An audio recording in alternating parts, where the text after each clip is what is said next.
Look, you're a journey person, maybe a Red Seal operator with 5, 10, even 15 years of seat time under your belt. You absolutely know how to run the iron. You're probably tired of making someone else rich, right? And you've been dreaming of going independent.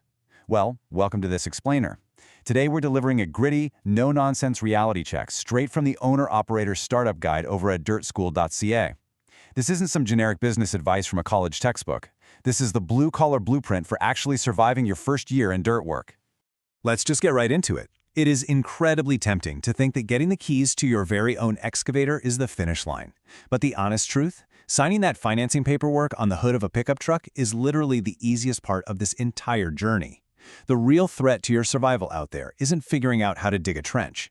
It's skipping the pre-purchase inspection on a used machine, setting your rates way too low, taking terrible payment terms, and getting completely crushed by taxes you just didn't see coming. So here's the tactical blueprint we're going to cover today to keep you from going bankrupt. We'll hit the owner-operator reality, setting up the business, the true cost of iron, rates, bidding, and cash flow, and finally, some crucial dirt school operator resources. All right, part 1, the owner-operator reality, the gritty truth. Let's get into it. The startup guide points out a pretty brutal pattern for guys going out on their own. You might net 70 grand, sure, but you're working 70 hours a week to do it. Why? Well, because half of those hours are completely unbilled.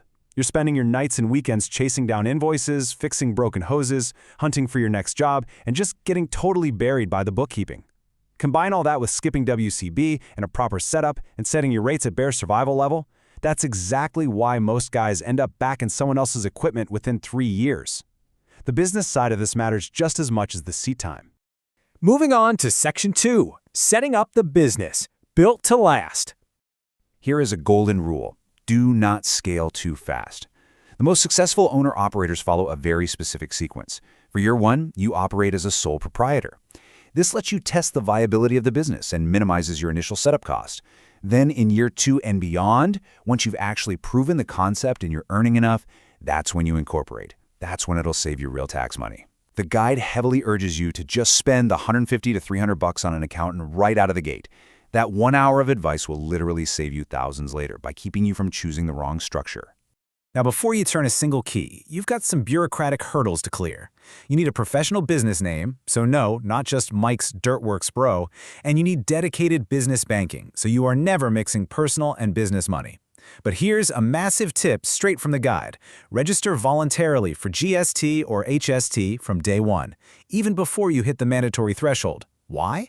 Because it lets you claim input tax credits. That means you get back the taxes you pay on all those expensive business startup costs. It's a total game changer. Okay, Section 3, the true cost of iron, bleeding cash. Now I want you to look at this number, and I want you to memorize it.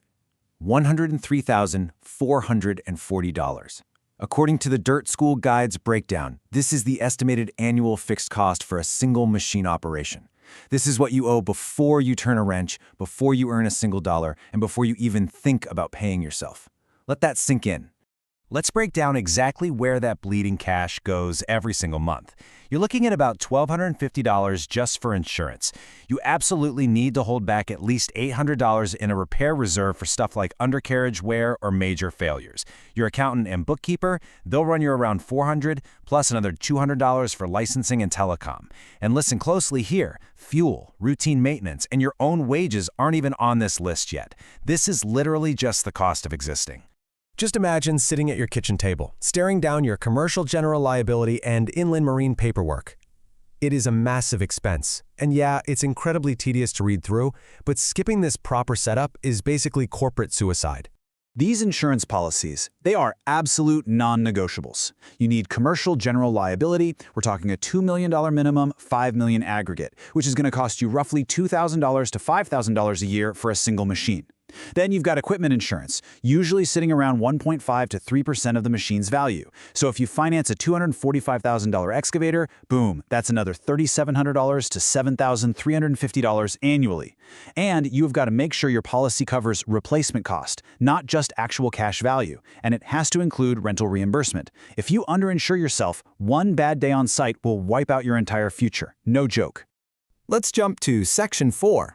Rates, bidding, and cash flow. Math first, always. So how do you actually pay for all this?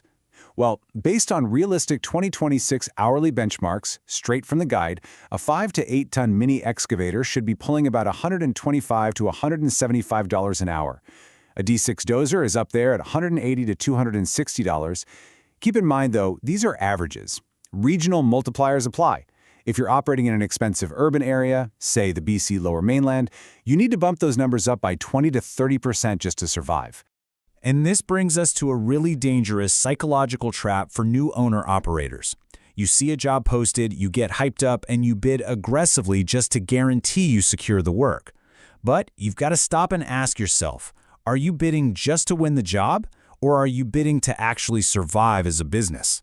Because look, bidding $120 an hour when your fixed overhead dictates your machine needs $200 an hour to survive, that is exactly how you go broke working 12-hour days. Plus, you have to understand the fatal difference between profit and cash flow.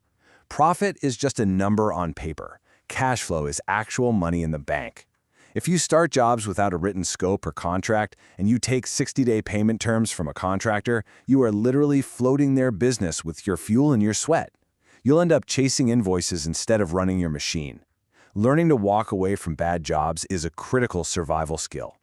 Which brings us to our final section, Part 5, Dirt School Operator Resources, the Survival Manual. DirtSchool.ca is basically the ultimate operator-built hub for keeping your dirt work business alive and thriving. They sell real-world PDF guides, like the Owner-Operator Startup Guide we've been analyzing today. But they've also got professional quote and invoice templates, estimating systems, maintenance logs, and safety forms for guys trying to build a legitimate business. And hey, if you're looking to get certified before going solo, they even provide comprehensive test prep for Red Seal, NCERR, and IUOE exams. It's totally practical tooling so you aren't just guessing your way into bankruptcy.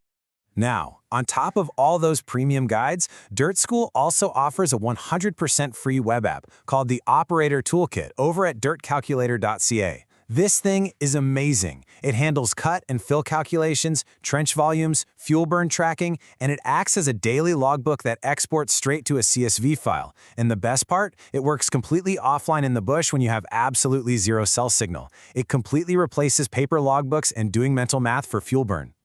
Everything we've covered today from Dirt School shares one core philosophy. It is built by operators for operators, not from textbooks. The folks who made this stuff actually grew up in the heavy equipment industry, working highway projects and camp jobs. They know exactly what a blown hydraulic line costs, they know what an angry client looks like, and they definitely know the pain of unbilled hours. So, if you really want to build a future in dirt work, you have got to professionalize your operation. Do not start jobs without written contracts, never mix your personal and business money, and please don't buy a machine before you actually understand the real costs. Go get the Owner-Operator Startup Guide and a ton of other operator resources at dirtschool.ca. I want to leave you with this final provocative thought. You've got the seat time. You know exactly how to run the iron, but are you finally ready to step up and run the business? Because honestly, that is the only thing that separates the guys who end up crawling back to the company truck from the guys who build an empire. Thanks for joining me on this explainer, and I'll catch you on the next one.